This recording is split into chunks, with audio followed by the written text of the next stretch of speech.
Saudações, concurseiros e concurseiras. Estamos nos encaminhando para o nosso último encontro para bater a meta das 500 questões. Hoje vamos trabalhar com 23 questões que vão versar sobre os principais temas que podem ser cobrados de vocês no concurso da CESAP. E aí as questões, a gente vai seguir uma ordem cronológica. Vamos começar vendo questões do período colonial, até chegar em questões do Rio Grande do Norte, uma perspectiva mais atual, digamos assim, certo? Mais uma vez, meu e-mail está na descrição. Vocês também têm os comentários do vídeo, que podem deixar perguntas, tirar dúvidas. Estou à disposição de todos e todas. Porém, vamos embora, né?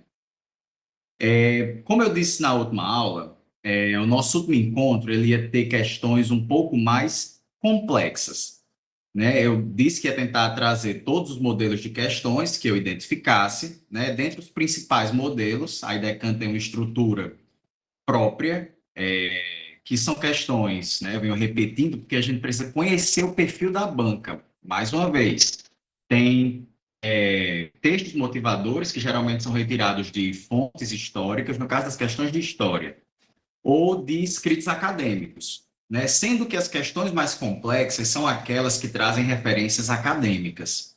E foi exatamente pensando nisso que eu construí a nossa aula de hoje. Praticamente todas as questões têm alguma referência acadêmica, e aí vai caber a gente fazer a relação, a interpretação, a análise, a inferência, e aí vamos desenrolando, certo? Naquele esquema. Vamos lá fazer a leitura da questão de número 1. A fundação da Capitania do Rio Grande insere-se no projeto de defesa da costa atlântica sul-americana, implementado pela coroa portuguesa ao longo do século XVI.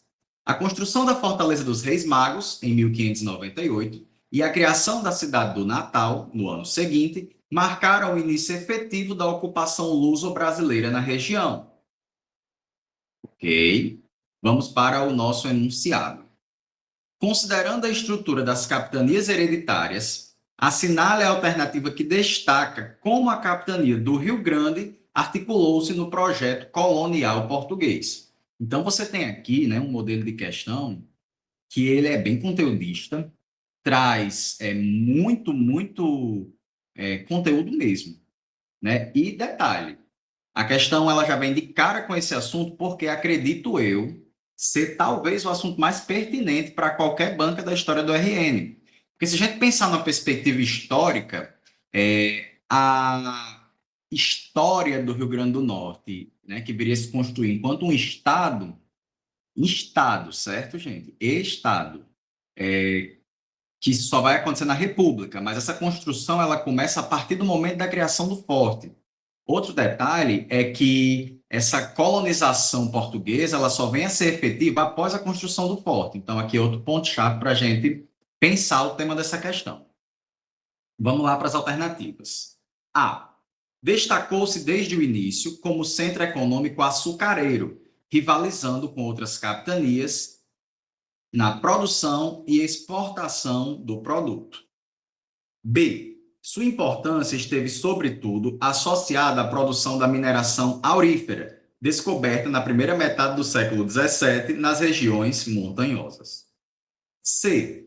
A interiorização do domínio colonial não foi imediata, porém acabou alcançando os sertões ainda no século XVI, efetivando a conquista dos povos originários e seu domínio comercial. E D. Teve papel estratégico no sistema defensivo do litoral norte, com ações articuladas entre fortificação, presença militar e vigilância da costa. Pessoal, para a gente resolver bem uma questão dessa da IDECAM, o que a gente precisa? Primeiro, a gente vai ter que ter noção de que vai ter dois itens que vão estar bem errados. Na maioria das questões, você vai ver que tem dois itens que divagam entre conteúdos que não se referem ao conteúdo de fato que a banca pediu de História do Rio Grande do Norte. E aqui nós temos as alternativas A e B que seguem esse molde. Primeiro, a alternativa A vai trazer a ideia do açúcar e a B da mineração. Por mais que existissem plantações de açúcar aqui no Rio Grande, né, na capitania do Rio Grande, não existia assim, um modelo de produção em larga escala de açúcar aqui, por conta das condições da própria natureza, né? O açúcar ficou muito mais ali para a região de Pernambuco até a Bahia, né? Onde teve maior sucesso, eficácia, digamos assim. E a mineração, gente, não houve ciclo minerador no Rio Grande do Norte, né? O ciclo minerador foi na região das Minas. E aí nos sobra C e D. E aí a pergunta, qual o nosso gabarito? De início, essa questão ela é difícil por conta dos seus detalhes, mas é uma questão relativamente fácil de fazer. Nosso gabarito aqui é a alternativa D. Por que que a C está errada? A interiorização realmente não foi imediata, mas os sertões eles só foram alcançados, de fato, entre os séculos 17 e 18. Professor, então quer dizer que se ali na alternativa C tivesse século 17 ou 18, né, seria mais certeiro, estaria correta? Então, estaria correto. Então, professor, quer dizer que eu preciso decorar esses séculos, essas datas? Ó, muito simples. Século 16 é o século em que não houve uma colonização de fato, houveram tentativas. No fim do século XVI, que é quando há a construção do forte e a construção da cidade de Natal, é que se inicia uma efetiva colonização do território, não só do Rio Grande, mas de toda essa parte norte do Brasil, que na época, né, só chegava até o Pará. E aí todas foram conquistadas pela expedição que partiu de Natal. Porém, do século XVI, nós temos esse processo meio conturbado de uma pré-colonização, vamos dizer assim, ou de tentativas. 17 e 18, efetivação da colonização. 19, império. E a partir do século XX, nós temos o modelo republicano, que é quando o estado do Rio Grande do Norte já é um estado com as características muito próximas ou até iguais às que tem hoje. Ok? Então, aqui nosso gabarito da primeira questão é a alternativa D, porque traz exatamente a ideia de que o forte, assim como a cidade, por exemplo, de Natal, tinha um papel estratégico.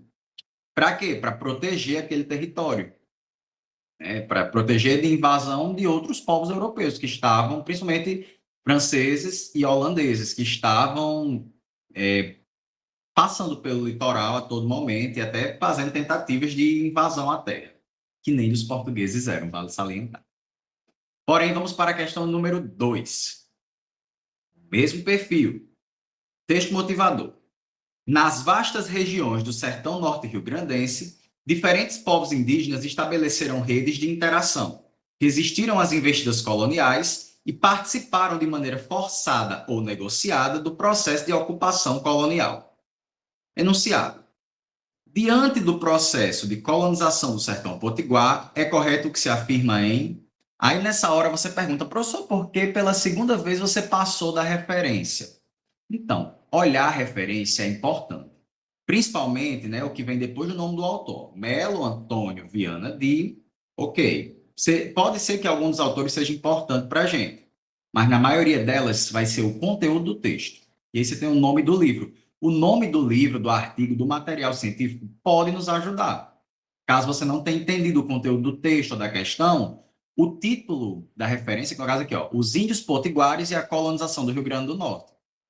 Então, eu vou ter uma noção de que esse texto, de que essa questão está abordando o seguinte tema, porque foi tirado deste livro. Ok? Vamos lá. Enunciado. Diante do processo de colonização do sertão potiguar, é correto o que se afirma em A. As populações indígenas foram imediatamente inseridas no sistema de missões jesuíticas e plenamente assimiladas à cultura europeia. B. A resistência indígena se manifestou em diversos momentos, inclusive com a utilização de alianças estratégicas entre diferentes grupos e com outros agentes coloniais. C. Os sertões do Rio Grande foram ocupados tardiamente, apenas no século XX, haja vista que os territórios contavam com presença e resistência indígena significativa. E, por último, D. O processo de colonização foi turbulento, cheio de dificuldades de concretização ocorreu pacificamente, acredito que só ocorreu pacificamente. concessão voluntária de terras indígenas à coroa portuguesa. Aqui foi um erro de digitação do professor, vocês vão perdoando. Mas aqui vamos ler o seguinte: cheio de dificuldades de concretização, vírgula, só ocorreu pacificamente, com, vírgula novamente, com cessão voluntária de terras indígenas à coroa portuguesa. Pessoal, para início de conversa, se uma banca traz uma questão assim, né, com um erro de escrita, se prejudicar o entendimento, muito provavelmente a banca anula. Só que aqui a gente vai dissecar essa questão, certo? Que foi um erro do professor na hora de fazer o material, o slide. Mas dá para resolver numa boa. Pessoal, a D é óbvio que é errada, porque pacificamente isso aí já anula qualquer possibilidade de certeza, né? A gente sabe que não foi pacífico. A Guerra dos Bárbaros, que a gente estudou lá na nossa primeira aula, por exemplo, é um detalhe para a gente entender que não foi nada pacífico. Outra coisa é que como é que eu consigo afirmar que uma cultura foi plenamente assimilada? Então quer dizer que os indígenas, eles plenamente passaram a falar português, a adorar os deuses, o Deus cristão, os rituais católicos, a idolatrar o rei de Portugal? Não necessariamente, né? Então aqui a gente também já consegue anular a alternativa A. E aí a gente fica entre B e C. Qual a nossa alternativa correta? B. B de bonitinha. Por que B? Porque a C traz a ideia de que, por mais que os sertões realmente tenham sido ocupados tardiamente, essa ocupação ela não acontece somente no século XX. Né? Acontece ali por volta dos séculos 17 e 18, como eu tinha citado na questão anterior. Então, mais uma vez aqui, eu trago esse detalhe por quê? Né, das datas. Isso foi intencional. Essas questões elas são produzidas pelo próprio professor. No caso aqui, eu quis trazer para vocês a ideia de que eu não preciso decorar um ano específico. Eu não necessariamente preciso saber tudo o que aconteceu, que nem os historiadores sabem, gente, em determinado período. Mas você conseguindo se situar historicamente no tempo, ok. Então eu indico que vocês, mais uma vez, dividam colônia, império e república, sabendo que a colônia você tem o século XVI com a pré-colonização, as tentativas, 17 e 18, instituição da colonização, 19, império, 20 e 21, república. Se você sabe disso, pessoal, faz a anotaçãozinha, né? A anotação fixa na mente, na memória, dá super certo. Você precisa saber se localizar no tempo, ok? E a B, ela é bonitinha, né? B de bonitinha, traz exatamente a ideia de que a resistência indígena, ela vem tanto de uma forma no conflito, tanto pelos acordos de paz que eram feitos, que era a principal forma de resistência e sobrevivência, tanto com outros grupos indígenas, quanto com os europeus, ok? Então, nossa questão de número 2 tem o gabarito B. Vamos para 3. Texto. A concessão de sesmarias eram instrumentos usados pela coroa portuguesa como forma de estimular a ocupação de territórios e garantir o controle administrativo e econômico das capitanias. Enunciado. No contexto do Rio Grande do Norte colonial, as sesmarias foram fundamentais para... E, professor, o que é sesmaria que eu não lembro? Lá na nossa primeira aula, eu disse para vocês que no século XIII, Portugal lançou uma lei no seu território para distribuição de terras. Essas terras seriam chamadas de sesmarias. E eles trouxeram, quando colonizaram aqui a região, quando invadiram e posteriormente colonizaram, a divisão em sesmarias. E, basicamente, é uma lei para distribuição de terra, né? Que na época não havia compra e venda de terra, assim, as terras eram doadas, elas pertenciam ao Estado, que era representado por um rei, e elas eram doadas a pessoas da confiança do rei. Mas vamos lá. A. Favorecer a expansão da pecuária para o interior, consolidando a ocupação dos sertões e ampliando a influência colonial portuguesa. B. Fomentar o plantio intensivo de cana-de-açúcar e pau-brasil, principais produtos da economia potiguar no período colonial, cujos quais favoreceram o desenvolvimento português. C. Garantir a redistribuição equitativa de terras entre colonizados e colonos, conforme os princípios da Carta Régia de 1621, de modo a garantir desconcentração fundiária. E D. proteger os territórios das nações indígenas e garantir sua posse, servindo exclusivamente para a preservação dos interesses coloniais em favor dos vassalos portugueses. Então vamos lá, pessoal, vamos julgar as alternativas. Vamos começar de baixo para cima, certo? As sesmarias, elas não estavam interessadas nas divisões prévias que os indígenas tinham do seu próprio território. Então, não servia para proteger as nações indígenas, não, muito pelo contrário, ameaçava, né, o status quo que existia ali. Quanto a C, gente, redistribuição equitativa, a gente sabe que o processo foi radical de tomada, de invasão, de genocídio, né? A gente sabe que foi um processo árduo, não foi nada pacífico e nem teve essa coisa equitativa. Quanto a B, gente, por mais que de início, ali tanto na pré-colonização até 1530, quanto as tentativas após, o pau-brasil movimentou muito a economia colonial aqui. Só que tem a questão da cana, que não tinha essa potência, não tinha essa força, e as sesmarias elas não foram fundamentais para isso. Na verdade, elas foram fundamentais para a organização das terras pelo rei de Portugal, cujo intuito era conquistar e colonizar, conquistar pessoas, territórios e, posteriormente, colonizá-los, né? O que nos leva a que é a nossa alternativa correta.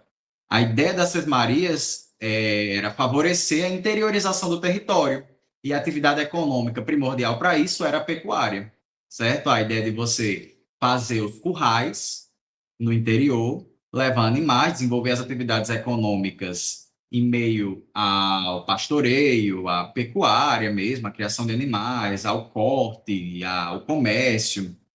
E aí iam se criando rotas, feiras, ia se gerando contato, né? E o que acabou influenciando na interiorização da colonização. Então, aqui nossa alternativa correta para a questão 3 é a alternativa A.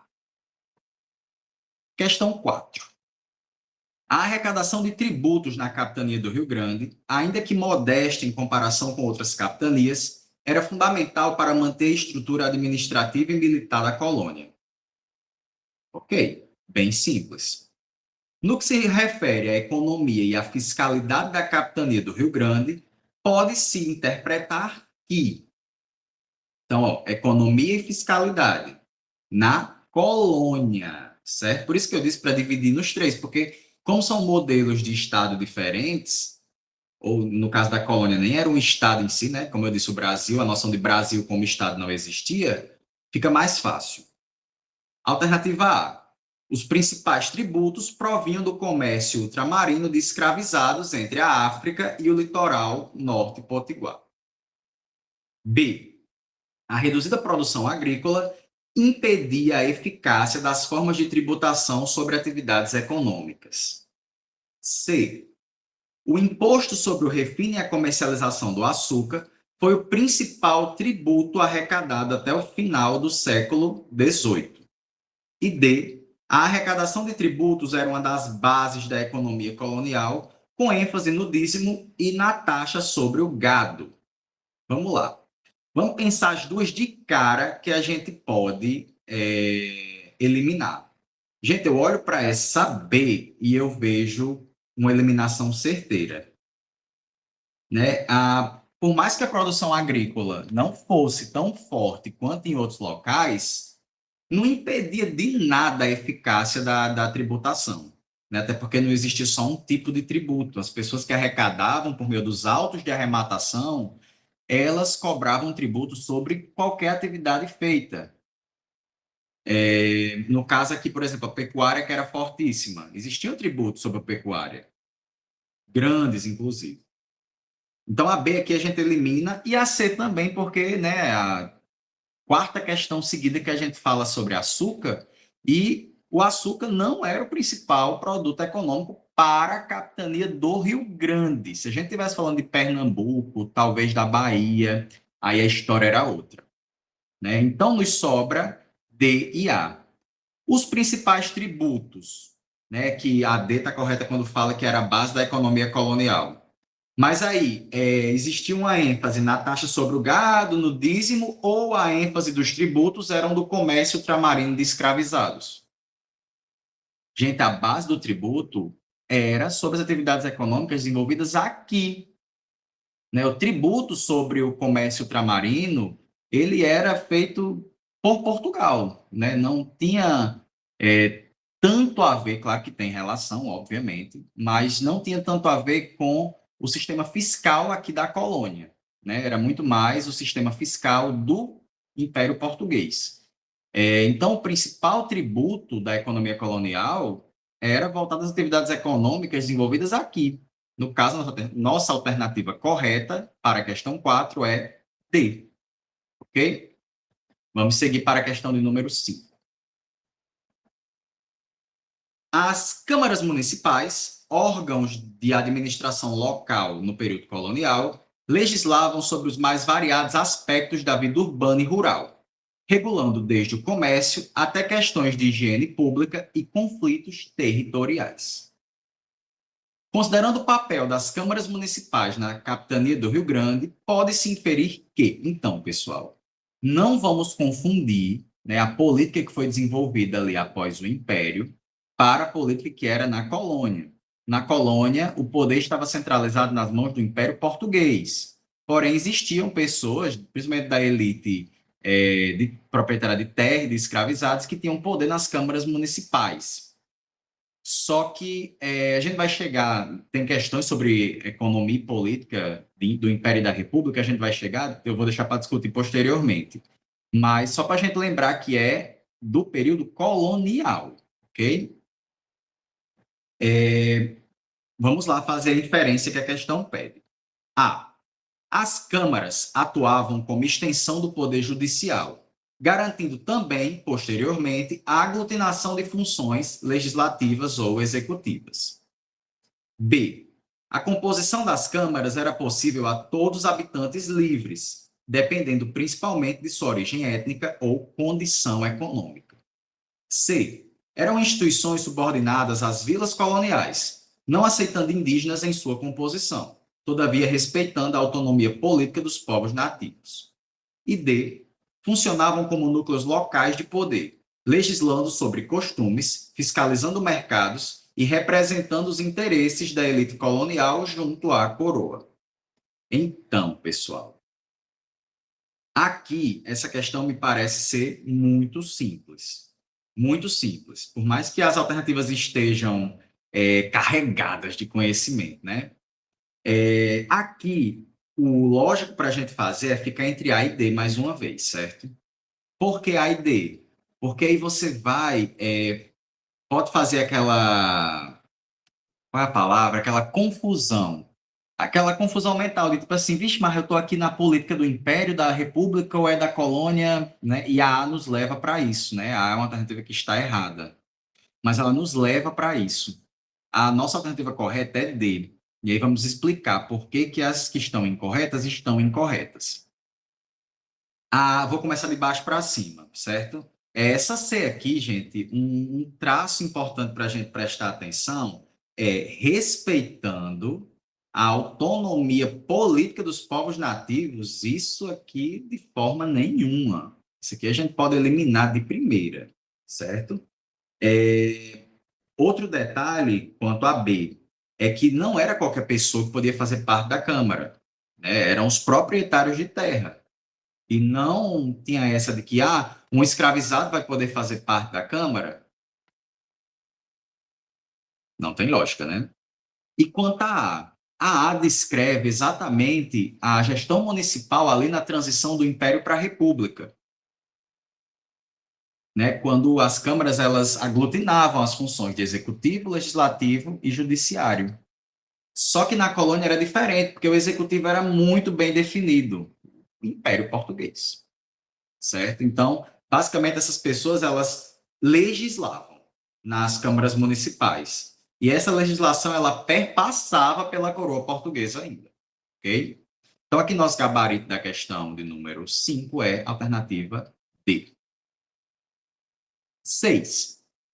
A mão de obra indígena foi largamente empregada no período colonial, especialmente nas regiões onde a presença de africanos ainda era incipiente. A legislação régia ora proibia, ora permitia sua escravização, o que gerava ambiguidades no tratamento dos nativos pelas autoridades coloniais. Sob a capitania do Rio Grande, no contexto do período colonial, é correto afirmar que... Outro detalhe, né? Aqui a gente está seguindo uma ordem cronológica e a prova, obviamente, não vai trazer as questões numa ordem cronológica. Então, o que eu digo desde a nossa primeira aula? Né? Essa aqui é a nossa 11ª, para os que estão acompanhando até aqui. A gente tem que ter a noção do tempo histórico. Digo para vocês que é a principal habilidade, eu preciso entender os conceitos históricos de cada tempo. Eu não preciso saber de tudo. Você sabe o que é colônia, império e república? Você aprendeu o tempo histórico da história do Rio Grande do Norte, ok? Que é o mesmo do Brasil, porque tem um padrão ali, né? Existem parâmetros. Local ligado ao macro, ao nacional. Vamos lá. Sobre a capitania do Rio Grande. A escravização de indígenas e africanos coexistiu, sim, coexistiu, sendo esses povos fundamentais para a construção da sociedade. Vamos para B. Os indígenas foram poupados da escravidão graças às contradições das ordens religiosas, como os jesuítas. Olhe, uma alternativa interessante, viu? C. Os africanos não chegaram à capitania até o século XVIII, sendo predominante a mão de obra de origem indígena. Não, a gente sabe que já no século XVI já existiam escravizados trabalhando por aqui. D. A escravidão indígena foi extinta ainda na colônia por ordem da coroa portuguesa e da Igreja Católica Ortodoxa. Gente, então, a escravidão indígena foi extinta, mas não foi por ordem da Igreja Católica Ortodoxa, certo? E nem por uma vontade muito boa da coroa portuguesa. A Igreja Católica Apostólica Romana, que foi a igreja que veio fazer a catequização dos povos daqui, impôs uma nova ordem de escravização, né, que a gente viu lá na nossa primeira aula, mais uma vez, e na segunda também. Então, aqui a D está errada. Outro detalhe, como eu já tinha dito, né, no século XVI já haviam escravizados africanos aqui, então a C também está errada, e aí nos sobra A e B. Gente, a B está errada. Por quê? Por mais que a escravização indígena, com o tempo, tenha parado de acontecer por conta das imposições da Igreja Católica, dos jesuítas, eles não foram poupados. Né? Ali no século XVI, os indígenas foram, sim, escravizados. Então, não houve essa coisa de que o indígena não foi. Aí pode até abrir margem para uma interpretação diferente, que poderia caber um recurso, mas o que eu queria gerar era exatamente isso, para vocês estarem preparados para o recurso, porque a interpretação é tudo. Os indígenas, eles não foram poupados da escravidão, certo? Não houve isso. Professor, mas era muito fácil saber que não foi poupado, que você está estudando. Então, pessoal, a nossa alternativa correta é a alternativa A, ok? A de aprovado, aprovada. Vai dar certo, pessoal. Bora para a questão número 7. A aclamação de Dom Pedro I nas províncias foi um processo gradual e, por vezes, conflituoso. Em algumas regiões, como o Rio Grande do Norte, houve resistência das elites locais à ruptura com Portugal. Ok. Infere-se sobre as causas e consequências da aclamação de Dom Pedro I na província do Rio Grande do Norte. A. O apoio popular à aclamação foi conflituoso, todavia mobilizando camadas pobres e médias da população urbana. B. A adesão da província ocorreu de forma tardia, influenciada pela pressão militar e política vinda de Pernambuco. C. A proclamação da independência foi feita por indígenas, simbolizando a inclusão desses grupos no novo império. Aqui, pessoal, é a alternativa para a gente rir e se acabar, né? A C, ela não tem nada a ver com nada. Vamos para a D. As elites locais lideraram o processo com destaque para o apoio de monarquistas do Maranhão e da Bahia. Então, pessoal, aqui, né, essa questão, eu fiz questão de trazer temas de outros estados, no caso, outras províncias na época, para mesclar com o tema da história do Rio Grande do Norte. Porque imagino que a Banca Decan, do jeito que ela é covarde, possa fazer isso também nas questões. É, né? Muito possível. E aí, por que eu digo isso? Porque a IDECAN gosta de trazer detalhe. É isso que faz dessa banca ser uma banca tão carniceira. Porque eles pegam a gente pelo detalhe. Aí, estou tentando preparar vocês para esses possíveis detalhes do que podem vir nessas questões. Eu trago aqui na B a ideia da ajuda, da influência vinda de Pernambuco, e na D, Maranhão e Bahia. Qual é a grande questão, pessoal? Na D, Maranhão e Bahia, tá até errei na escrita, né? Foi um A a mais. É meu computador que não está muito bom no teclado, mas no Maranhão e na Bahia não houve a aclamação de Pedro I de uma forma pacífica. Aqui houve até conflito entre as elites que não concordavam entre si, mas a aclamação foi pacífica, relativamente pacífica. Foi um acordo entre essas elites. Só que no Maranhão e na Bahia, não. Foram estados revoltados, que fizeram um motim, conflitos mesmo, porque não aceitavam a mudança para o regime imperial, né? Eram estados que já pensavam em um modelo republicano ali no fim da colônia. Então, a nossa alternativa C já estava errada, né? A D também está errada. E aí vamos julgar agora A e B. Pessoal, o apoio popular foi conflituoso? Foi muito conflituoso. Por quê? Porque os populares não participaram da aclamação de Pedro. Isso é um conflito grande por si só. Ou seja, não houve essa mobilização do povo pobre, do povo da classe média, nem existia essa divisão específica. Então, nossa alternativa correta é B, perdão.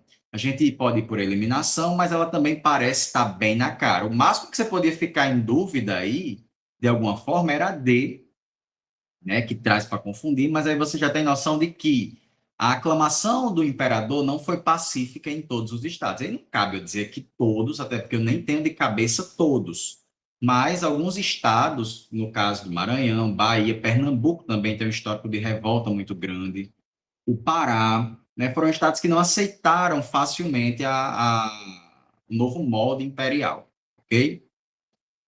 Vocês tendo isso em mente aí já é uma virada de chave, né? Questionar. Principalmente, sério mesmo, Maranhão e Bahia. Principalmente. Então, aqui nosso gabarito é a alternativa B. Vamos para a questão de número 8. O mito do desaparecimento indígena no Nordeste brasileiro consolidou-se ao longo do século XIX e foi reforçado pelas políticas públicas da Primeira República, que visibilizaram as populações originárias ainda existentes. Enunciado. Com base na história dos povos nativos, no contexto do Rio Grande do Norte, assinale a alternativa correta. Aí você pensa nessa hora, meu Deus, eu estou cansado, essa já deve ser bem a quinta aula que o professor está trazendo questão sobre o mito do desaparecimento indígena. Sabe o que eu falei sobre o Forte dos Reis Magos e a construção do Natal? A questão do desaparecimento indígena, do genocídio, das políticas públicas em desfavor, né, contra as nações indígenas é outro tema extremamente pertinente, que a gente tem que ter na ponta do dedo, né, da língua, tem que ter em mente, certo? Vamos para as alternativas. A. As populações indígenas foram alvo de um processo de extinção no século XIX, não restando registros posteriores. Se não resta registro, como é que a gente estuda? Né? Uma alternativa que não tem sentido lógico. Então, a gente já elimina. B. O desaparecimento dos nativos é passível de negação, já que há fontes que atestam seu protagonismo na República. Protagonismo na República? Em que República? Como assim protagonismo? Até hoje os indígenas estão lutando, os indígenas, né, das diversas nações que existem, estão lutando para sobreviver e garantir seus direitos. Então, aqui outra alternativa que não tem pé nem cabeça. C. O discurso de desaparecimento legitimou a ocupação de terras indígenas e serviu para reforçar a civilização, entre aspas, nativa. Que um bom indicativo de que a questão ela está corretíssima. Mas vamos ler a D. A República reconheceu as terras indígenas, criando políticas públicas em oposição aos discursos de desaparecimento. Olha, foram sim criadas políticas públicas na República, principalmente após a redemocratização. Aqui a gente pode dizer assim, é uma questão sobre república. Né? Eu estou vendo aqui que o tema está indo principalmente sobre o império, né? Que é quando há a construção desse mito, e na república quando há o reforço desse desaparecimento. Mas está bem direcionado para o século XIX, né? A própria questão traz isso, ó. E a Primeira República ocorreu do fim do século XIX para o início do XX. Então, é lógico. Gente, a D, ela está errada, porque essas políticas públicas elas não foram criadas em oposição ao desaparecimento. Foram criadas porque o Estado tem o dever de proteger os seus cidadãos, e ponto. Né? Pelas pressões dos movimentos indígenas na luta pelos seus direitos. Então, a D também está errada. Né? Então, aqui o nosso gabarito é C de concursado. E vamos para a questão de número 9. No Rio Grande do Norte, como em outras regiões do Brasil, os africanos escravizados desenvolveram estratégias de resistência à opressão, que incluíam fugas, formação de quilombos, sabotagens e práticas culturais de afirmação identitária. Assinale a alternativa correta quanto às formas de resistência escrava no Rio Grande do Norte. E aí, lembrando, né, que tanto os indígenas quanto os africanos foram escravizados. Porém, aqui a gente tem um foco muito grande nas populações africanas, que o próprio texto nos dá. Ó. Os africanos escravizados desenvolveram estratégias. Vamos lá. A. Foi uma das poucas capitanias onde não houve registro de formação de quilombos ou insurreições escravas. Errado, né? Existem quilombos, remanescentes de quilombos até hoje no Rio Grande do Norte. B. A resistência foi liderada por escravizados em parceria com missionários católicos, de modo a legitimar seus interesses. Alternativazinha troncha, né? Claro que as formas de resistência foram lideradas pelos escravizados, mas essa parceria com os missionários, que viam que eram pessoas que não tinham nem alma, que não eram nem passíveis de salvação. C. As práticas de resistência dos escravizados incluíam tanto ações diretas quanto simbólicos culturais. Ok, bonitinha. D. A abolição da escravidão na província foi resultado da confluência de interesses do poder legislativo e dos escravizados. Pessoal, a abolição da escravidão na província, né, que teve um foco muito grande em Mossoró, na verdade, né, o foco era Mossoró, que aboliu, entre aspas, a escravidão alguns anos mais cedo do que a Lei Áurea, 5 anos mais cedo, se não me falha a memória, não aconteceu como uma forma de lei, né? Em Mossoró, aqui em Mossoró, que é a cidade que eu estou, a minha cidade natal, o que aconteceu foi a cessão de alforrias, né? As pessoas que estavam interessadas em modelo republicano, anti-escravistas, os liberais, os maçons, os intelectuais, eles fizeram acordos para ceder alforrias para os afro-brasileiros e os escravizados, né? O termo para a época, principalmente, para as populações escravizadas. Então, não foi uma confluência de interesses necessariamente do legislativo com os escravizados, porque pelos escravizados, será que eles teriam recebido uma carta de alforria, ao invés de uma lei que os protegesse, conseguisse garantir um emprego, uma moradia digna, né? Pessoal, aqui a alternativa correta é a alternativa C, muito bonitinha, simples, porém de estudo, né? Tiveram ações diretas, como as fugas, como também simbólico-culturais, como os teatros, né, para a sobrevivência da religião, ou até a criação de quilombos, que é outra ação direta, aquelas também, infelizmente, que a gente tem que destacar, que é triste, mas as práticas de suicídio para fugir da colonização, basicamente, né, para fugir do sistema escravista. Então, aqui, C, gabarito da questão 9, vamos para a questão de número 10. As secas nordestinas, associadas à ausência de políticas públicas eficazes, contribuíram para o agravamento das crises sanitárias nas cidades e no campo ao longo do século XIX. Sobre os impactos da seca no Rio Grande do Norte durante o século XIX, pode-se destacar que, então, pessoal, a seca, como eu havia dito para vocês, foi uma coisa muito pertinente aqui no Rio Grande do Norte, no fim do Império, no finzinho, né, nos últimos anos do Império. O auge da seca foi 1977, perdão, 1877 a 1879, atingindo principalmente a região do Oeste Potiguar. Vamos lá. Vamos ler o enunciado novamente. Sobre os impactos da seca no Rio Grande do Norte durante o século XIX, pode-se destacar que as secas aprofundaram a crise sanitária, resultando em epidemias, mortalidade elevada e migrações em massa. Como assim crise sanitária? Vamos segurar essa A. B. O Império criou uma rede de proteção social, com os socorros públicos, que evitou o agravamento do flagelo da seca. Ok, os socorros públicos existiam, o Império criou sim uma rede de proteção. Vamos segurar essa B também.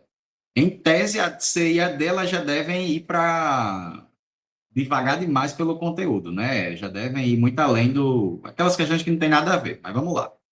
C. As secas afetaram o litoral e os sertões, porém tiveram um impacto relativamente menor nos interiores? Não, né? Muito pelo contrário. O impacto maior foi nos interiores ao invés da capital. Principalmente nos interiores do Oeste Potiguar. D. A calamidade sanitária agravou a crise alimentar, política e econômica que se estendia desde o período colonial. Então, gente, a seca, né, o flagelo da seca, gera uma crise sanitária por si só. Por que crise sanitária? Uma crise de higiene? Como assim? Sim. Por quê? As condições, as condições de higiene elas já não eram tão boas, não se havia tanto conhecimento. O que se disseminava pelo conhecimento popular, pela cultura popular, digamos que em relação à higiene também não era uma coisa tão higiênica, e o poder público não sabia como lidar com isso e lidava com força bruta na maioria das vezes. A exemplo da revolta da vacina no Rio de Janeiro, né, que foi um movimento, só para fazer uma referência, um movimento contra o autoritarismo estatal para vacinar as pessoas, já na República, viu? Porém, gente, aqui a gente tem que, se C e D estão incorretas, qual é o nosso gabarito correto? Na questão 10, pessoal, o nosso gabarito correto é A. Por que que não é B? Porque a gente não evitou o agravamento do flagelo da seca. Muito pelo contrário, a gente viu que a seca ela não conseguiu ser resolvida, de fato, pelo poder público. Ela foi se estendendo até os primeiros anos da República, né? Na verdade, até as primeiras décadas da República, que culminou na formação de um forte movimento do cangaço. Ok? Então, aqui, alternativa A de aprovado, aprovada. Seguinte, questão 11. O sistema eleitoral do Império era excludente, baseado no voto censitário, o que limitava a participação popular nas eleições. Ok, bem simples. No contexto da representação política no Império do Brasil, é correto afirmar que, no Rio Grande do Norte, então, representação política. E aqui no texto a gente já tem a lógica de que o sistema eleitoral do Império era excludente. O que é o voto censitário que traz aqui? É a ideia de que só pode votar quem tem propriedade, quem tem riqueza. Mulheres. As mulheres e os analfabetos podiam votar desde que com ressalvas relacionadas à sua etnia. Não. Quem votavam eram homens, porque eram homens que tinham posse de terra. E a sociedade brasileira é patriarcal desde sempre. B. A política era controlada por grupos letrados que dominavam os pleitos eleitorais e as decisões políticas. Ok. C. O voto era obrigatório, mas os sistemas político e eleitoral eram excludentes e não contavam com ampla participação. E D. Entre os votantes, os indígenas e os africanos em condição de liberdade eram os principais alvos das fraudes eleitorais. Então, pessoal, primeiro que no início, né, os indígenas e africanos não votavam. Eles não tinham direito ao voto. E no Império, o voto não era obrigatório, certo? O sistema político eleitoral era excludente, tinha uma baixíssima participação, porque eram pouquíssimos proprietários de terra. Né? E quando se colocou a ideia da alfabetização como critério, um pouco depois, aí que foi pior.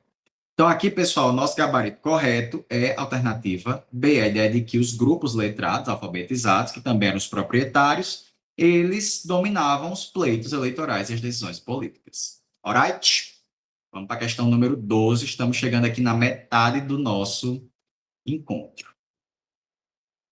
O movimento Quebra-Quilos, no Rio Grande do Norte, foi uma reação popular à imposição de medidas estatais que alteravam formas tradicionais de comércio e cobrança de impostos. Okay. A respeito da revolta Quebra-Quilos, ocorrida em 1874 a 1875, assinale a afirmativa correta. A. Tratou-se de um levante militar organizado por oficiais imperiais contra grupos alinhados à República. Não, né? A gente sabe que a justificativa para o quebra-quilos era outra, e o quebra-quilos era um movimento popular. B. Foi um protesto popular, contra a adoção do sistema de pesos e medidas e novas taxas fiscais. Vamos segurar essa aqui, né? C. A revolta começou em Natal e Caicó, em contestação ao pensamento republicano e ao autoritarismo imperial. Tá, mas eu estou contestando a República e o Império ao mesmo tempo, né? O quebra-quilos foi marcado por contestar o poder autoritário do Império, mas relativamente se posicionar muito próximo, ou até em favor dos movimentos republicanos. Então a C está errada. E D, o movimento defendia a abolição da escravidão e o fim dos impostos sobre alimentos na província.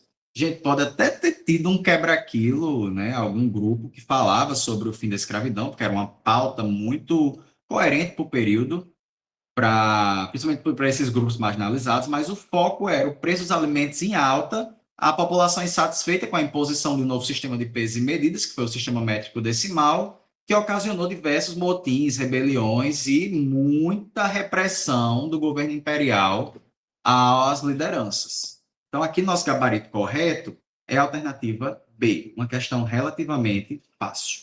Ok? Vamos para a questão de número 13. A proclamação da República, em 1889, teve repercussões distintas nas províncias.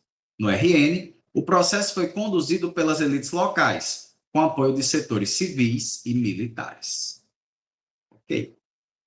Sobre a proclamação da República no Rio Grande do Norte, pode-se inferir que A. Foi resultado de revoltas populares urbanas exigindo o fim do império e do autoritarismo. B. Representou a continuidade das elites agrárias no poder com adaptação ao novo regime. C. O movimento republicano foi liderado pelas elites agrárias, mantendo privilégios e regalias na produção de café. E D. As instituições imperiais foram preservadas na transição para a República, mesmo com a mudança de governante. Então, pessoal, a proclamação da República, ela aconteceu sem a participação popular, vamos ter isso em mente, ok? Não houve essa participação popular, a população ficou antônita, ficou distante. Então, aqui a gente já pode descartar a alternativa A. Outro detalhe é que produção de café é no Sudeste, ok? No quesito Rio Grande do Norte, não tem essa produção em larga escala de café. Então, aqui a gente pode eliminar a alternativa C tranquilamente, ok?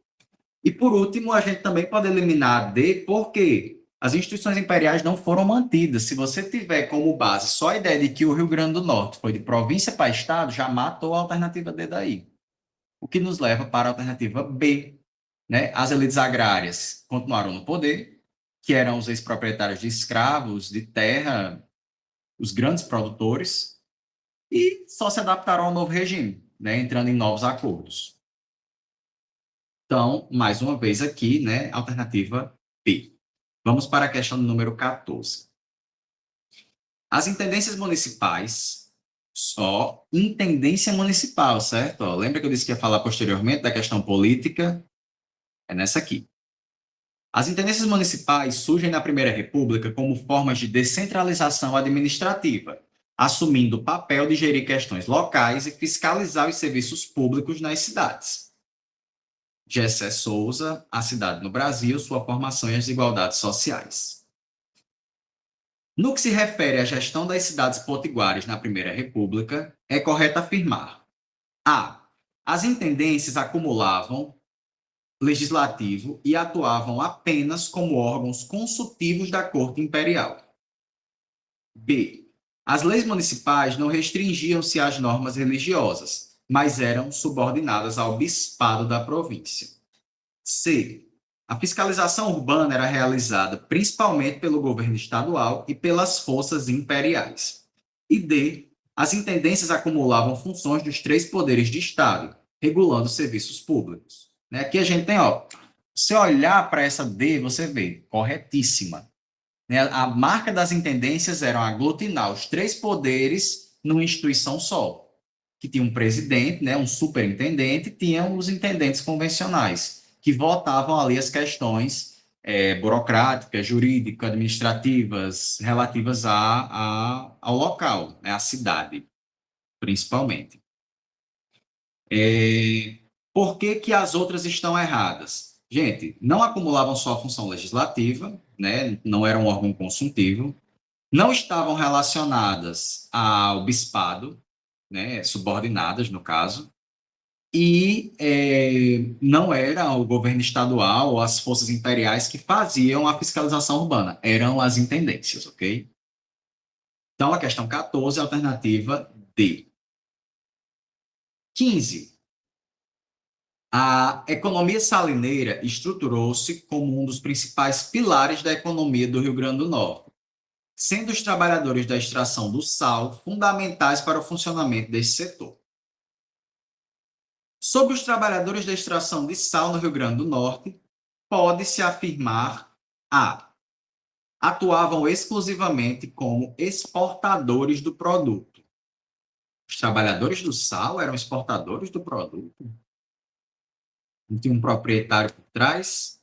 Descarta. B. Eram assalariados com forte representação sindical. Interessante, né? C. Era um trabalho que dispensava mão de obra braçal. Óbvio que não, né? E D. Trabalhavam submetidos à ausência de direitos sociais. Aí você fica naquela. Tá, mas essa questão aqui, ela é sobre qual período? Ela vai falar sobre a partir da década de 50, quando já há um sindicato, ou de antes disso? Porque o enunciado aqui deixa isso omisso, não dá uma temporalidade. Só que, gente, se a gente pensar numa linha histórica,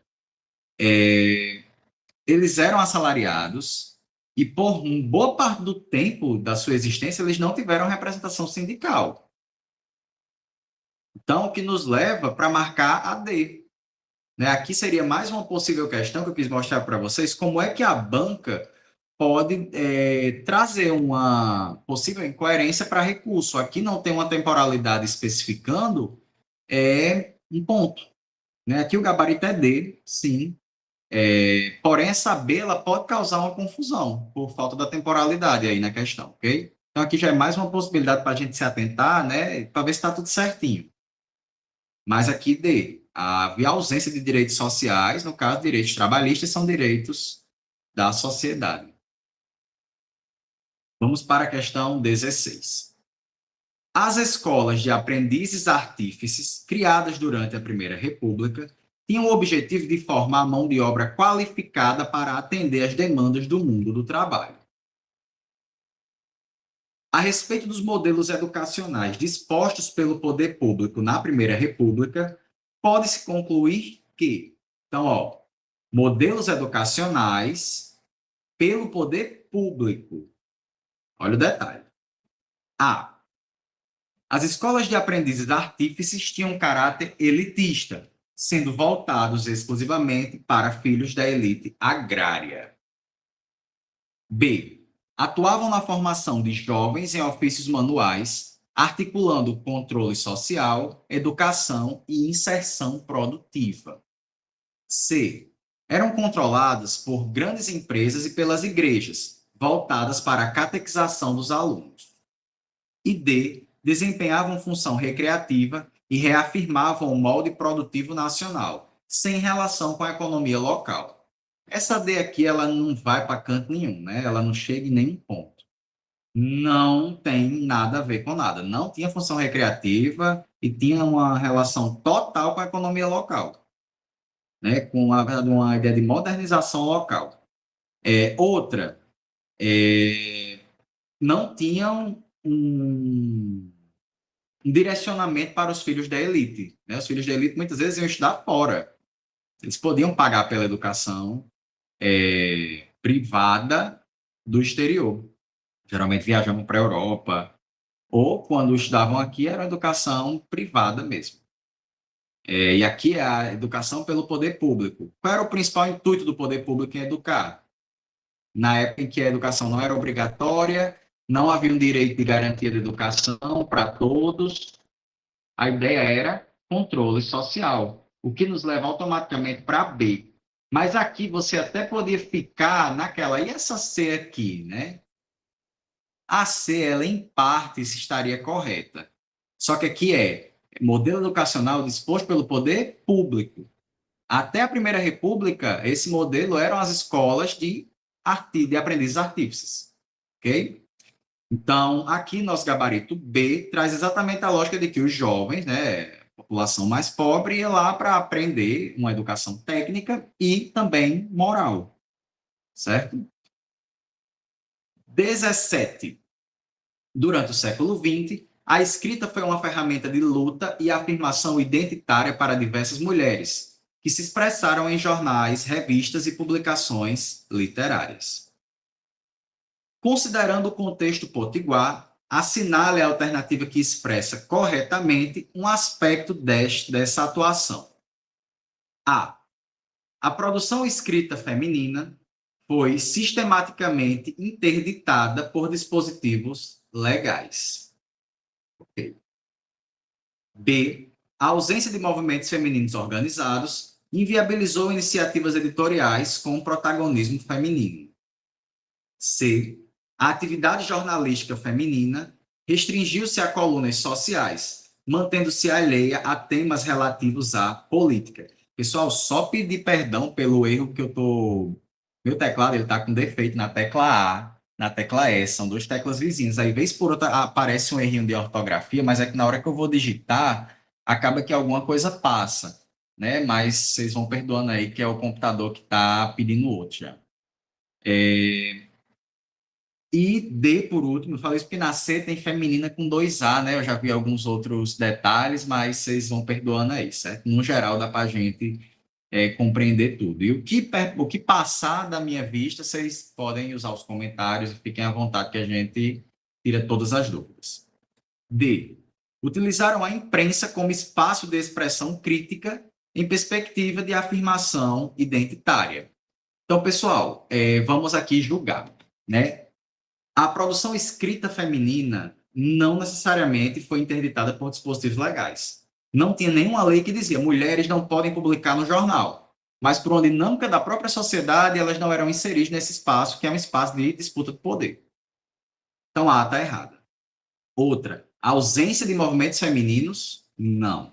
Né? No Brasil inteiro já havia, desde o século XIX, movimentos femininos que se organizavam com muita dificuldade, muita dificuldade, e com pautas voltadas à educação e aos direitos femininos, mas o que não inviabilizou de forma nenhuma, na verdade, só ajudou nessa organização, mesmo que muito dificultosa, a organização para o protagonismo feminino, né? E tiveram jornais que, por mais que pouco tempo de duração, estavam existindo ou resistindo para discutir, publicar sobre as questões do protagonismo, dos direitos de educação das mulheres.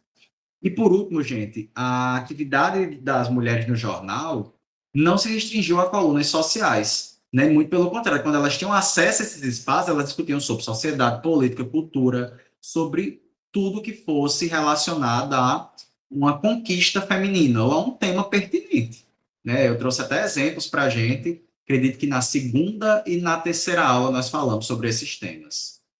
Eu digo as aulas de conteúdo, certo? Quando eu me refiro assim, à primeira aula, a segunda aula, né? Nós trabalhamos o conteúdo das mulheres, principalmente na aula de Império e de Primeira República, que é a 2 e a 3.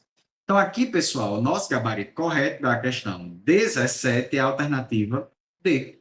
As mulheres usaram jornais para a afirmação da sua própria identidade, para a reivindicação dos seus direitos. 18. A resistência ao bando de Lampião em Mossoró foi um episódio emblemático da reação popular e institucional ao cangaço no Nordeste. A respeito do cangaço e do contexto da invasão dos bandos armados a Mossoró no ano de 1927, pode-se afirmar a sociedade civil organizou-se para enfrentar os cangaceiros, frustrando sua tentativa de saquear a cidade. Interessante. Porém, é uma alternativa um tanto quanto... Vamos ler as outras, né? Muito simples. B.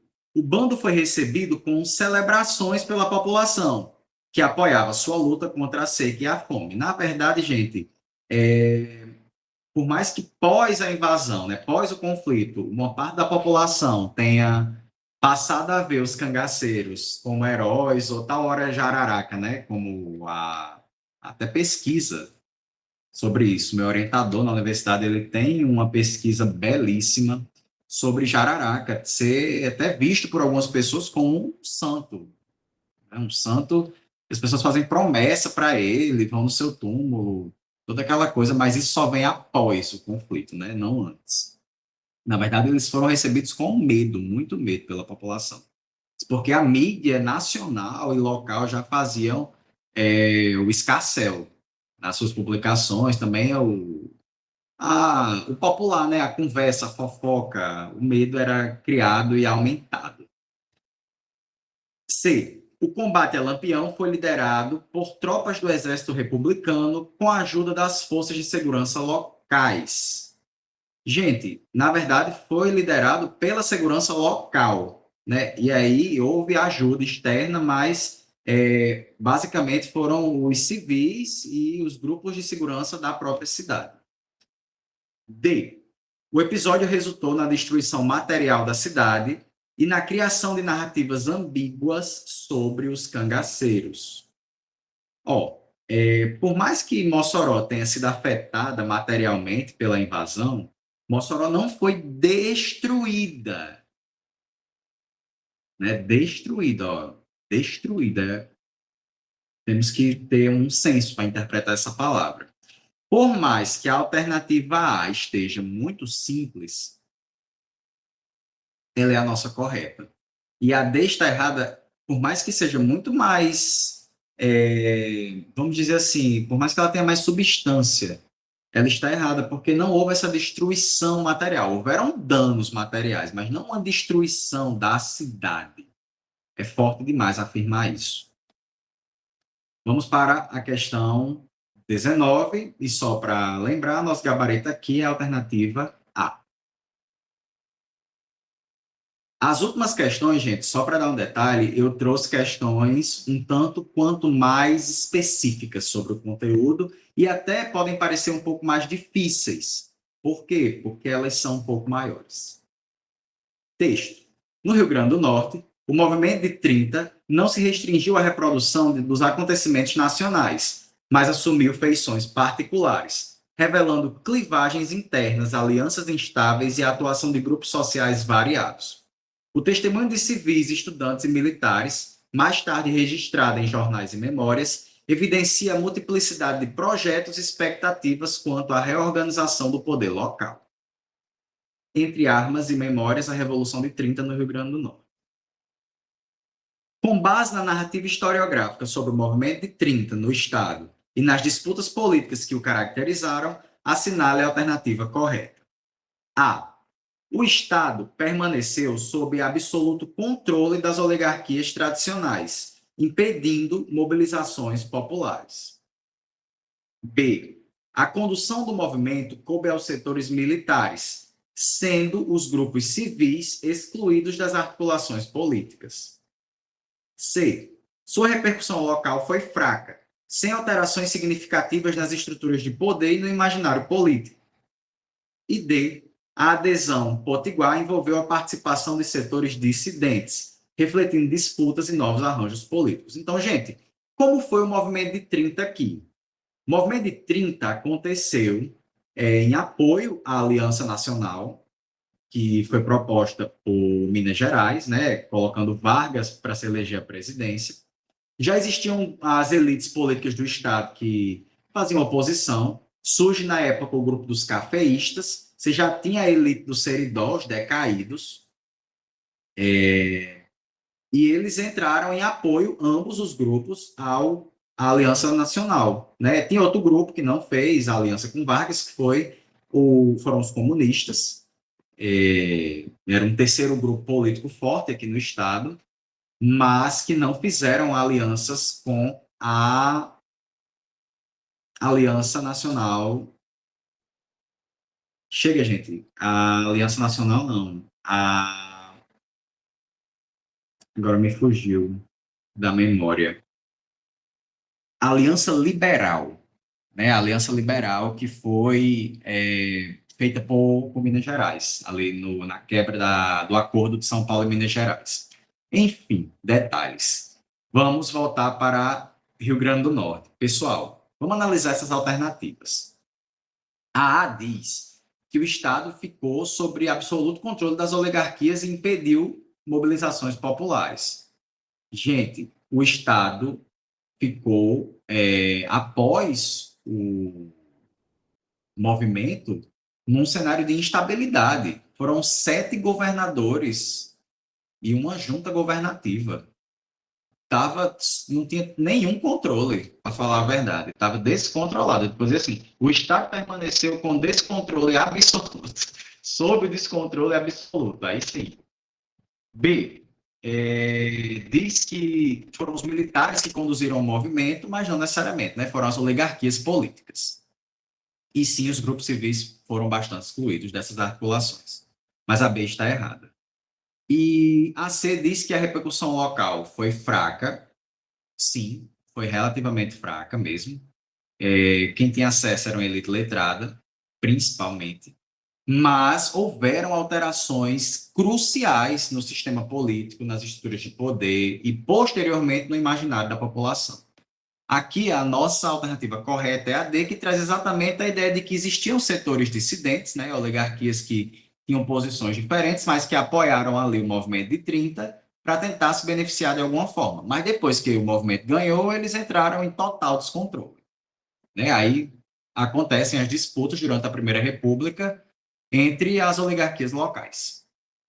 Então, aqui nosso gabarito da 19 é a alternativa D. Vamos para a questão número 20. No Rio Grande do Norte, o período de 1930 a 1937 foi marcado por intensas disputas entre grupos políticos que, sob o impacto da Revolução de 1930, buscaram consolidar seus projetos de poder. Liberais, antigos cafeístas, líderes regionais enfraquecidos e militantes comunistas travavam confrontos ideológicos e institucionais, tentando influenciar o rumo da administração estadual em meio à instabilidade nacional. Com base na dinâmica política do Rio Grande do Norte durante a chamada Segunda República, 1930 a 1937, no caso aqui, a primeira parte da era Vargas. Assinale a alternativa que melhor expressa o cenário de lutas pelo poder no Estado. Ou seja, aqui a questão 20 é exatamente o momento posterior à questão 19, né? O momento posterior ao movimento de 30. A. O predomínio dos tenentes impediu a manifestação de divergências ideológicas e eliminou grupos políticos de oposição.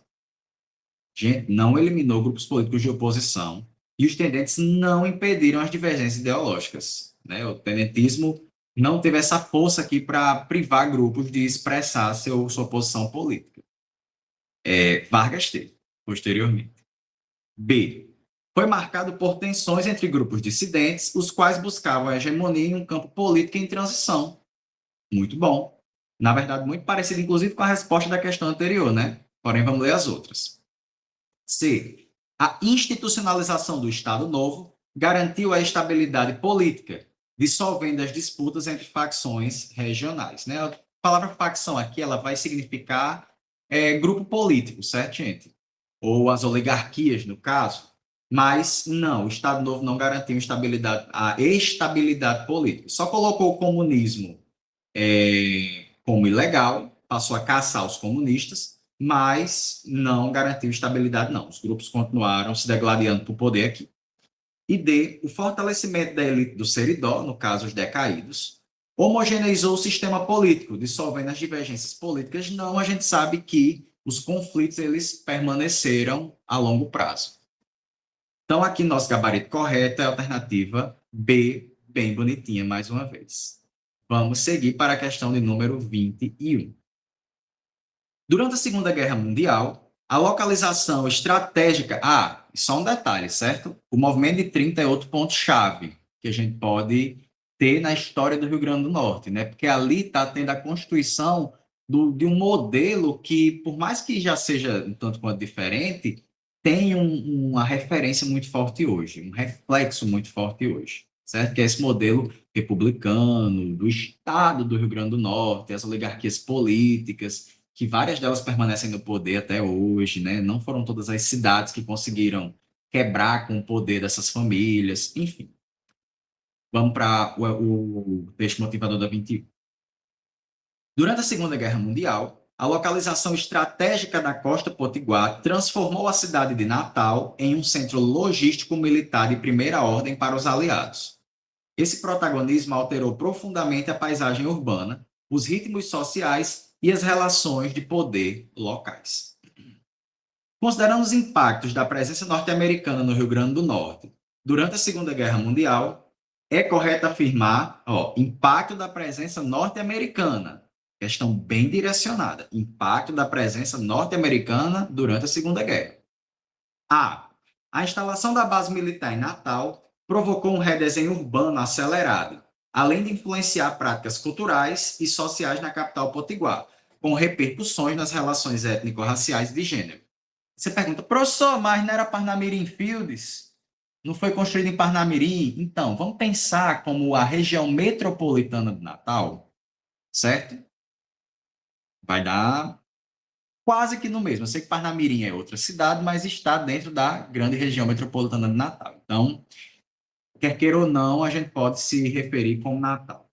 Caso uma questão traga também, acredito que não seria nem passível, discutível de recurso, uma questão dessa. Mas, dependendo de como esteja, né? Tudo depende do contexto. Então, vamos lá.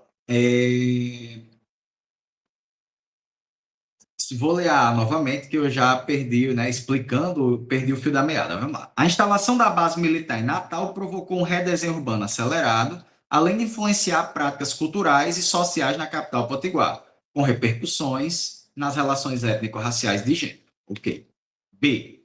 O controle dos norte-americanos sobre o litoral potiguar ameaçou a soberania brasileira, provocando embates diplomáticos com o governo Vargas. Não, gente. Vargas era um estadista que pensava um Estado forte e soberano. Isso aqui não aconteceu durante o governo Vargas. Não houve essa ameaça externa, não.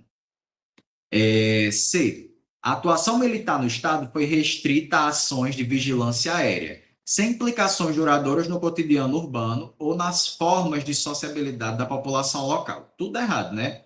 Na verdade, tiveram, inclusive, combatentes que saíram daqui do Brasil e foram lutar na Itália. Aqui servia como uma base para guardar suprimentos, para trazer socorros, para, né, com médicos, enfermeiros e etc. Então, a C também está errada. D. A cidade de Natal manteve-se isolada de efeitos diretos e simbólicos da guerra, sendo um ponto geopolítico cujo valor estratégico efetivo residia na operação militar do Atlântico Sul. Olha, muito boa essa alternativa. No caso aqui, a D. Ficamos entre D e A, no caso. A D vai trazer a ideia de que Natal manteve-se isolada dos conflitos e que era um ponto geopolítico estratégico para a operação do Atlântico Sul, que era essa que partia daqui em direção ao norte da África para adentrar a Europa, né? Ali principalmente pela Itália. Ela estaria correta, mas a palavra simbólicos inviabiliza. Óbvio que não teve conflito direto aqui no Brasil durante a Segunda Guerra Mundial, mas os efeitos simbólicos da guerra foram gritantes. Ora, as pessoas tinham medo de possíveis toques de recolher, de barulhos de sirene, tinham medo de apagões, os preços se alteraram, a vida urbana se alterou, então teve impactos simbólicos cruciais. O que nos leva para A, né, que é a nossa alternativa correta, que tá bonitinha aí, né, para nossa aprovação. Vamos para a questão de número 22. No auge da Guerra Fria, a repressão aos grupos considerados subversivos se intensificou. No Rio Grande do Norte, o movimento estudantil se tornou alvo da vigilância do regime militar, sendo identificado como foco de contestações e de atividades contrárias à ordem vigente. Ok. Com base na repressão política vivida no Rio Grande do Norte, durante o período da ditadura civil-militar, assinale a alternativa correta. A. A ausência de organizações estudantis durante a ditadura dificultou a atuação política juvenil, mantendo o Estado à margem da repressão nacional. Não, gente, a gente sabe que o movimento estudantil da UFRN na época era fortíssimo. Era, se duvidar, era a instituição que fazia mais, que mais batia de frente com os militares na época. Então, que está errado. B. As perseguições no Estado se restringiram às lideranças operárias, aos ambientes universitários ou nas organizações estudantis. C. Essa B aqui vamos deixar para analisar por eliminação, porque ela é ampla, né? Ela é estranha, ela é complexa. Vamos deixar para o final. C. O regime militar promoveu amplas liberdades políticas no Nordeste. KKKKKK, que é para rir demais. Os militares, na ditadura civil-militar, liberdade política, isso aí é democrático, né, não? Terminar aqui. Como forma de compensar a exclusão econômica das regiões periféricas. Gente, tudo errado, essa C aqui. Tudo errado. A pessoa só marca a C aqui se ela tiver uma ideologia política troncha, muito troncha. Senão, qualquer pessoa que tem um mínimo de expertise política, o mínimo, vê que isso aqui está errado. D. O movimento estudantil potiguar, especialmente vinculado ao UFRN, foi alvo da repressão do regime por parte dos órgãos de segurança. Perfeita. Por que a B está errada? Gente, não foram só operários, universitários, organizações estudantis. Qualquer pessoa que fizesse oposição política aos militares estava ferrada, ia ser perseguida, vigiada, ia ser torturada, presa, desaparecida, como aconteceram com estudantes aqui do Rio Grande do Norte, por exemplo, né? Que até hoje nunca tiveram seus corpos achados. E, para finalizar a nossa aula, um gostinho de Quero Mais, que a gente ainda vai ter nossa revisão final de conteúdos, né? Eu não sei em que ordem vocês vão assistir aqui, mas teremos nossa revisão final de conteúdos e a revisão de questões ao vivo, na sexta-feira, dia 23. Então, vamos aqui com um gostinho de Quero Mais para a nossa última questão desta aula. O fim da ditadura militar e a promulgação da Constituição de 1988 abriram espaço para novas demandas sociais e para a emergência de vozes historicamente marginalizadas.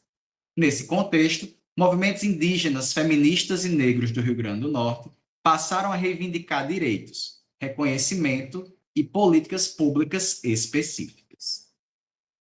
A partir desse contexto da redemocratização e da nova ordem constitucional, é correto afirmar que, então, contexto da redemocratização, ou seja, fim da ditadura militar, e a nova ordem com a Constituição de 1988. Esse aqui é o mais recente dentro de questões de história que a gente pode ter, né, que é o período que vem da década de 80 até aqui. Professor, você aposta que pode cair alguma coisa muito específica do contexto político, econômico? Pode ser que caia, mas se cair, vai estar muito mais provável que dentro do conteúdo de geografia, certo? Ah, professor, mas não é junto à prova? Então, por isso que você tem que articular bem os dois. Vamos para as alternativas. A. O Rio Grande do Norte não acompanhou a tendência nacional de reconhecimento das minorias e permaneceu com um sistema político centralizado e excludente? Não. Né? O Rio Grande do Norte tem uma certa autonomia, mas está ligado ao poder central no regime presidencialista. Então, tem que seguir sim as ordens. Teve que seguir, segue até hoje. E se não seguir, a gente faz uma revolta. Então, houve sim um reconhecimento das minorias no Rio Grande do Norte. B. A Constituição de 88 impulsionou no Estado o surgimento de movimentos identitários que passaram a pautar debate público, exigindo reformas estruturais e políticas inclusivas. Ok. C. A atuação dos movimentos sociais foi reprimida pelo novo regime democrático. Mas quando a democracia reprime movimento social? Terminar. Especialmente nos anos imediatamente posteriores à promulgação da Carta Magna. Errado. E D. As elites tradicionais potiguares conseguiram impedir a institucionalização de direitos sociais no Estado, mesmo após a redemocratização do país. Não. Essas elites elas tiveram que como é que eu posso dizer? Tiveram que se alinhar a essa nova conjuntura, né, que é uma conjuntura conciliadora de interesses, né? O Estado brasileiro hoje, politicamente falando, tem esse perfil conciliatório, mas os grupos tradicionais, as elites, elas precisaram se rearticular para seguir os novos modos. Então, aqui nosso gabarito para a última questão é a alternativa B, né, que traz exatamente a ideia de que com a nova Constituição e a nova realidade política e social, os movimentos sociais eles vão surgir para defender as pautas das minorias. Muito bonitinho. E aí, pessoal, encerramos nosso encontro de questão. Hoje, nós estamos batendo as 100 questões de história do Rio Grande do Norte. Eu espero ter contribuído com vocês das melhores formas possíveis. Estou à disposição dos que precisarem. Caso essa seja a última aula que você está assistindo do nosso curso, desejo um excelente concurso para você, para todos vocês, e foquem na aprovação para conseguir o cargo público. Façam a prova com toda segurança, vão preparados da mente, durmam bem, se alimentem bem e tenham os estudos bem feitos, né? Isso aí eu tenho certeza que quem está assistindo essa aula aqui está se dedicando aos estudos. Então, pessoal, um cheiro a todos e todas e até a nossa aula de revisão ou até mais ver. Valeu, gente!